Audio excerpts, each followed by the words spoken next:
자, 이번 시간부터 안드로이드 프로그래밍에 대해서 배워보겠습니다. 안드로이드 폰은 여러분들이 스마트폰을 사용할 때 대체적으로 많이 사용하는 폰이죠. 우리나라에서는 스마트폰 보급률이 거의 100%에 가깝고 대부분의 스마트폰이 아이폰 아니면 안드로이드고 안드로이드 시장 점유율이 훨씬 높죠. 아이폰은 애플만 만드는데 안드로이드 폰은 삼성이나 LG나 또 다양한 애플을 제외한 대부분의 스마트폰 제조회사들이 채택하고 있는 운영 체제예요. 그래서 안드로이드에 대해서 우리가 프로그래밍에 대해서 배워보고 또 이 안드로이드 프로그래밍을 하는 내용을 GitHub에 올려서 한번 작성을 해보고 또 안드로이드 폰에 사용할 응용 프로그램들을 안드로이드에서 필요로 하다고 생각하는 응용 프로그램들을 여러분의 폰에 직접 한번 올려서 여러분이 작성한 프로그램을 여러분 핸드폰에서 한번 사용해 보도록 해봅니다. 그리고 우리 이제 여러분들 선배 중에 또 어떤 사람도 있는가 하면 안드로이드 폰에 앱을 만들어서 굉장히 많은 돈을 번 그런 학생들도 있어요. 그래서 이러한 지금 이 시대가 스마트폰 시대고 특히 코로나 때문에 이런 온라인 강의를 하고 있죠. 비대면 강의를 하고 있어요. 이 강의를 만드느라고 나도 굉장히 고생을 하고 있는데 많은 교수님들이 다 같이 이제 고생을 하고 있어요. 그래서 이러한 비대면 환경에서 어떤 회사들이 잘 안 되고 있는가 하면 예전에 공유 경제라고 했던 뭐가 있죠? 여러 가지 호텔을 가정집을 호텔로 이렇게 대여해 주거나 또 승용차를 마치 택시처럼 해주는 우버라든지 이런 서비스들이 많이 성행하다가 지금은 오히려 사용이 줄었죠. 비대면이니까 여행도 안 가고 그러니까 이제 그런 서비스는 줄어요. 대신 또 재택근무가 늘어나니까 메모리 반도체 같은 것들은 수요가 폭증하고 있죠. 그래서 이러한 사회적 변화가 많이 일어나는데 그 중에 굉장히 사용이 폭증하고 있는 것 중에 하나가 게임과 그 다음에 만화요, 만화.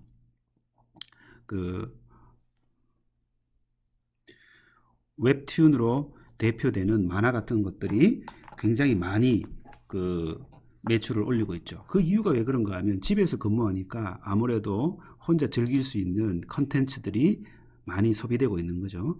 그런 것들이 다 어떤 플랫폼에서 동작하고 있는가 하면 스마트폰 플랫폼에서 동작하고 있어요. 그죠?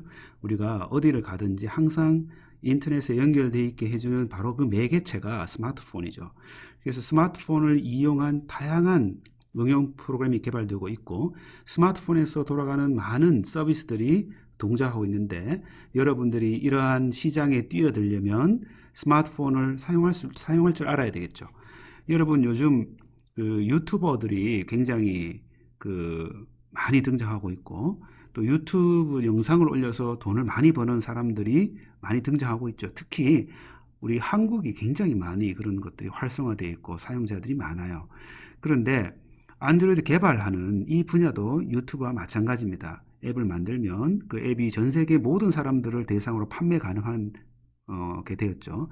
예전에 내가 대학을 다닐 때는 이와 같은 스마트폰을 이용해서 온라인상으로 어떤 프로그램을 팔 수 있는 경로가 없었기 때문에 나도 학교 다닐 때 여러 가지 프로그램들을 만들었는데 그걸 팔아볼 수가 없었어요.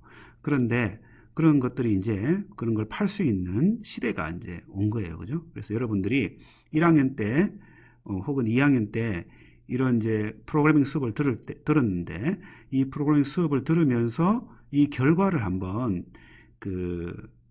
수익과 관련되는 그런 일을 해보는 것 중에 첫 번째 가장 손쉬운 방법이 스마트폰 앱을 만들어 보는 겁니다.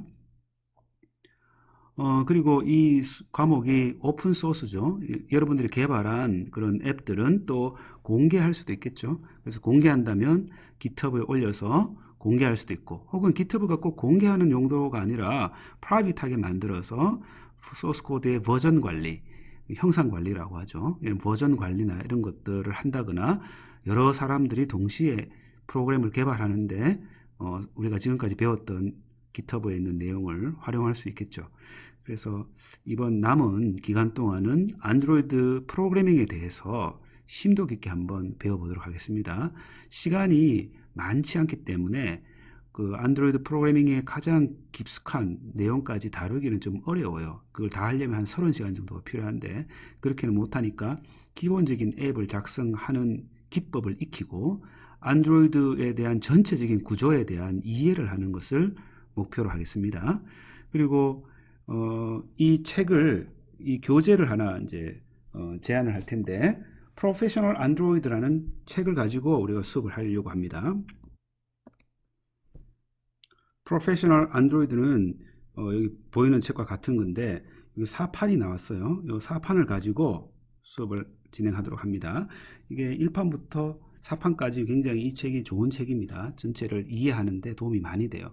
그리고 이것에 대해서 한번 배우고 나면 이제 안드로이드 프로그래밍 하기 위한 여러 가지 그 라이브러리에 대한 쓰임새를 알아야 되는데 그건 이제 따로 다른 책을 이용해서 학습을 하면 됩니다. 그래서 이런 책들을 가지고 여러분들 이제 수업을 진행하려고 이 책에 있는 내용을 근간으로 해서 수업을 진행하는데 또 책에서 설명 안 하고 있는 부분들도 있어요. 그런 것들은 제가 추가적으로 안드로이드 내부 구조를 이해하기 위해서 설명을 하려고 합니다. 자, 여러분 한번 재미있게 한번 해봅시다. 그러기 위해서는 안드로이드 프로그램을 개발하기 위해서는 이 안드로이드 프로그램을 개발할 수 있는 툴을 다운로드 받아야 돼요. 그게 이제 뭔가 하면 안드로이드 스튜디오라는 거예요. 예전에는 이 안드로이드는 자바로 코드를 작성했는데 지금은 커틀린이라는 코드도 그 프로그램 랭귀지도 같이 지원을 합니다. 그래서 일단은 여러분들이 배운 언어가 자바이기 때문에 자바를 이용해서 프로그래밍 하는 기법을 먼저 배워보겠어요. 그래서 안드로이드는 어떤 오픈소스를 이용하는가 하면 자바도 어떻게 보면 오픈소스의 일종이라고 볼 수 있죠. 사실은 이 자바는 라이센스가 선 마이크로시스템즈에서 개발했는데 이 선 마이크로시스템즈가 오라클이라는 회사에 인수되었어요. 그래서 오라클이라는 회사가 그 자바에 대한 라이센스를 갖고 있는데 이 오라클이라는 데이터베이스를 주력 제품으로 판매하고 있는 그런 회사입니다. 그래서 이런 언어가 안드로이드 프로그래밍 언어로 채택된 이유는 자바 프로그래머가 되게 많기 때문이고 또 이 언어가 객체 지향 언어이고 또 하나는 버추얼 머신에서 동작하기 때문이에요. 그래서 이런 자바 언어를 채택을 했는데 이때 초기에는 이클립스를 이용해서 프로그램을 개발했는데 이것들이 이 전체 툴들이 이제 여러 가지 불편한 점들이 있어서 안드로이드 스튜디오라는 것을 구글에서 만들었어요. 그래서 이 안드로이드 스튜디오를 가지고 프로그래밍을 개발합니다. 여러분들이 이 웹사이트에 가서 받을 때 여기 영어도 있지만 여기 있는 여러 가지 프로그래밍 개발하기 위한 도움 말들이 굉장히 많아요. 이 웹사이트에 가면 웹사이트는 develop.android.com 이 사이트에 가면 됩니다. 그래서 여기를 갔을 때 이게 잘 영어로 되어 있는 걸 봐도 되고 혹은 영어가 아니라 여기 보면 한글이 있어요. 한국어가 있어요. 한국어를 선택하면 여러 가지 정보들이 한국어로 나옵니다. 번역이 된 것도 있고 안 된 것들은 영어로 나오겠죠. 그래서 여기서 이제 안드로이드 스튜디오를 클릭을 하면 다운로드 안드로이드 스튜디오라는 요 링크가 있죠. 이걸 클릭을 합니다. 클릭을 한 다음에 설치를 해보세요. 그래서 클릭을 하면 다운로드를 이제 하는 거 물어요. 다운로드를 물으면 약관을 확인하고 윈도우즈용으로 다운로드 받아요. 이 안드로이드 프로그램은 윈도우즈에서도 코드를 짤 수 있고 윈도우즈용도 있고 여러분이 뭐 어떤 걸로 접속하느냐에 따라 다 다르게 나옵니다. 맥에서도 코드를 짤 수 있고 그 다음에 리눅스에서도 작성할 수 있습니다. 세 가지 버전을 다 제공을 해요. 그래서 여러분들은 윈도우즈로 보통은 이걸 접속할 테니까 디폴트로 나오는 게 윈도우즈용으로 나올 겁니다. 그래서 이걸 일단 설치를 해 보도록 하겠습니다. 자, 그러면 이걸 다운로드 링크를 누르고 라이센스 동의를 하고 다운로드를 누르면 저장하라라는 게 나오죠. 그 저장을 합니다. 저장을 하면 800메가 정도 되니까 시간이 제법 걸리겠죠. 자, 다 다운로드 받으면 이 프로그램을 실행을 하도록 하겠습니다.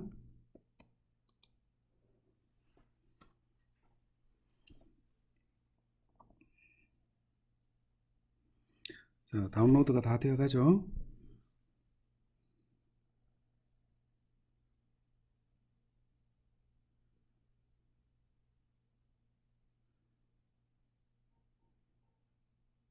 다운로드가 끝났죠. 그러면 이걸 클릭합니다.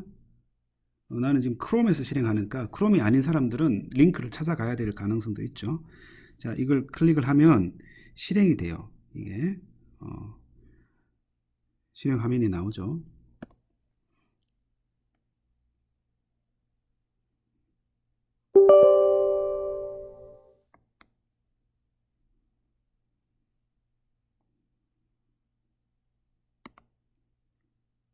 넥스트를 누릅니다. 자,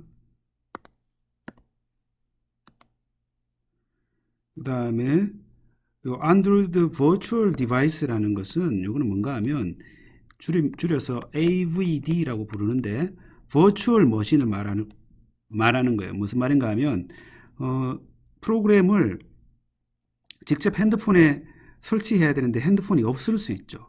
그리고 핸드폰의 모양이 이런 모양도 있고 패드처럼 이런 것도 있고 다양한 핸드폰들인데 그걸 다 구비할 수 없잖아요. 그래서 핸드폰을 흉내내는 가상 핸드폰이라는 걸 제공을 합니다. 그걸 우리가 안드로이드 버추얼 디바이스라고 불러요. 그러니까 당연히 이건 선택을 해야 되겠죠. 버추얼 디바이스가 있어야 되겠죠. 버추얼 디바이스에 설치할 수도 있고 또 그냥 일반 핸드폰에 프로그램을 설치할 수도 있게 됩니다. 여러분이 작성한 프로그램을. 그래서 넥스트를 눌러서 인스톨을 합니다.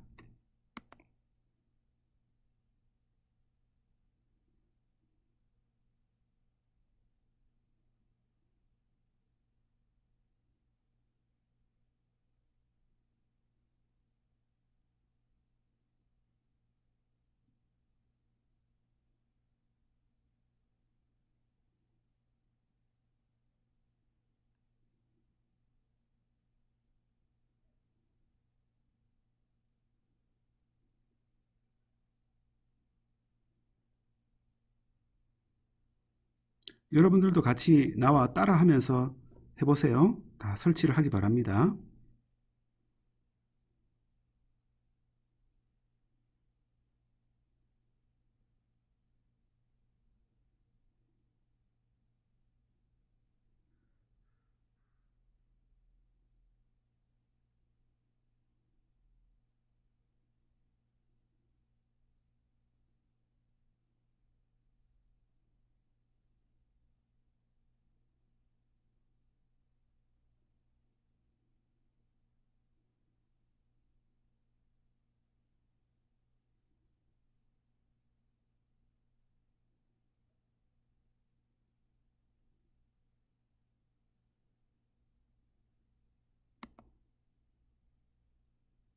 자, 다 됐어요.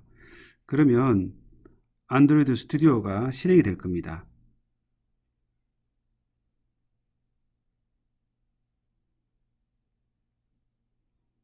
그래서 오케이 누르면 안드로이드 스튜디오가 실행이 돼요.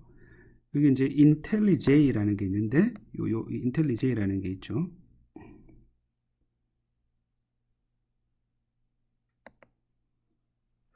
여기 보면 인텔리제이라는 게 있는데 이게 인텔리제이라는 그 툴을 확장해서 이렇게 이 툴을 만든 겁니다. 구글에서.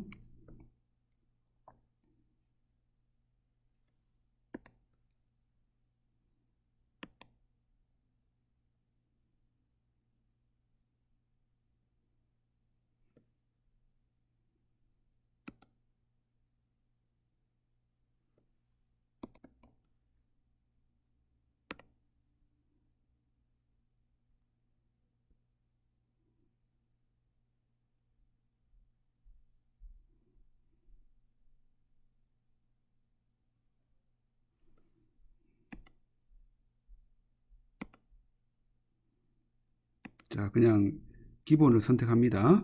그래서 finish를 눌러요. 그러면 안드로이드 SDK가 설치가 됩니다. 안드로이드 SDK라는 것은 안드로이드 프로그램을 개발하기 위해서 필요한 여러 가지 라이브러리라든지 툴킷이라든지 AVD 같은 것들을 설치를 합니다.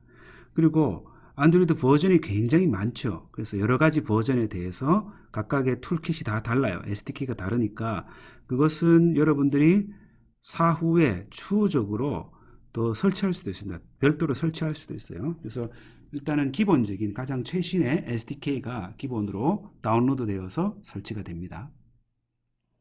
이건 이제 네트워크가 필요하기 때문에 네트워크 연결되어 있지 않으면 곤란하겠죠. 방금 나 같은 경우는 네트워크가 잠깐 끊겼어요. 그래서 자꾸 프록시를 물었는데 다시 네트워크 정상적으로 동작하면 그런 거 묻지 않습니다. 그래서 네트워크가 반드시 있어야 설치가 완료가 됩니다.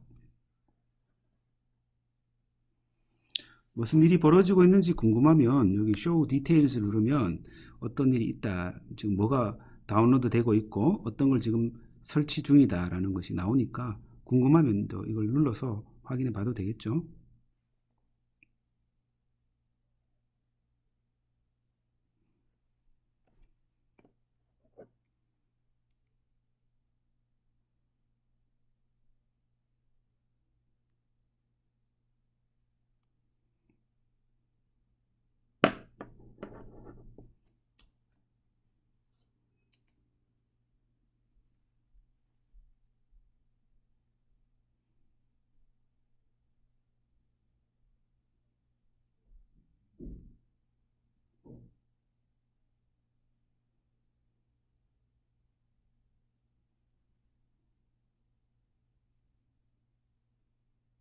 시간이 많이 걸리니까 잠깐 녹화는 잠깐 멈췄다가 다시 하겠어요.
자, 이렇게 하면 프로젝트를 하나 만들라고 나옵니다. 기본적으로 이제 프로젝트를 만들 거냐, 시범 프로젝트를 한번 만들 거냐, 이제 이렇게 묻죠. 한번 프로젝트도 한번 만들어 보도록 하겠습니다.